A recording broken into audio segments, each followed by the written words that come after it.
How many of you have lost someone very important to you or extremely close to you? Which would make them important to you, right? When you lose someone, it's like losing a limb. It's kind of like having a broken and offbeat heart. You can't breathe. You feel lost while you're moving down a road that you've probably driven down countless times, and you should know it like the back of your hand. But it's even harder when you lose someone and it's unexpected. My little brother Kenny was 12 years old.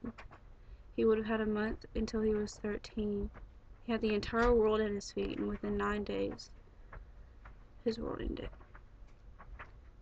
April 16th, 2013, I got a call while I was at school telling me that my brother was in a full-road accident. The person who called me failed to inform me that he was unresponsive. 30 minutes later, my younger sister called me. She was hysterical. He wasn't awake, he wasn't breathing on his own, and he was being airlifted to Children's in Arkansas. The next 9 days were spent at that hospital, wading through a water that seemed to only get deeper and deeper, filled with endless prayers, tears. It was torture, really. April 25th, 2013, Kenny was pronounced brain dead. My mother decided that even if we couldn't get our miracle, that somebody else should. So his organs were donated. We've met one of the organ receivers. He got my brother's left kidney, and he's pretty awesome.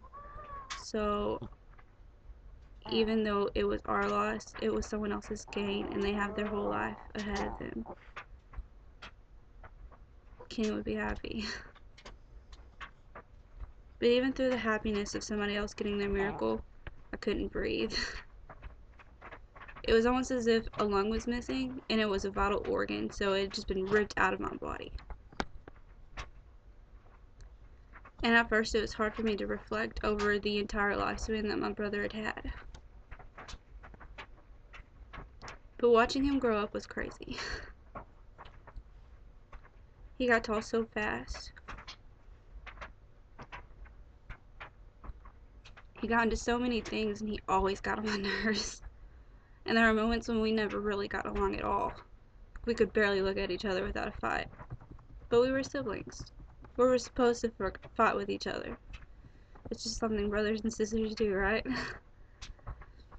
He was so full of life, and you never expect anything like that to happen. And at the beginning, everything that I did wrong was all that I could remember. I thought I wasn't a good enough sister, or I hadn't been there enough for him.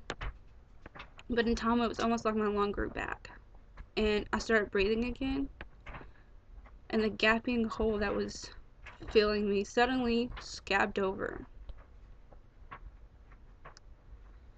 Losing my brother was something I'll never forget. Never get over. But I learned to live with a limp, and I figured life goes on, and he'd want me to be happy. At the funeral, the pastor who was also the pastor of our church, closed his speech with "Run, Kenny, run." And I want to reflect on that a little bit. We may be hurting. We may have not been able to laugh, but we could still reflect on all of the times. The good, the bad, the joy and the pain, the laughter and the sorrow. Because if we can't remember, he can't run. And if he can't run, how are we supposed to live on?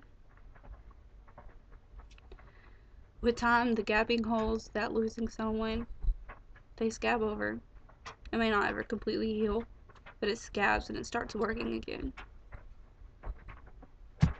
And Kenny can run all day, living through me. Thank you.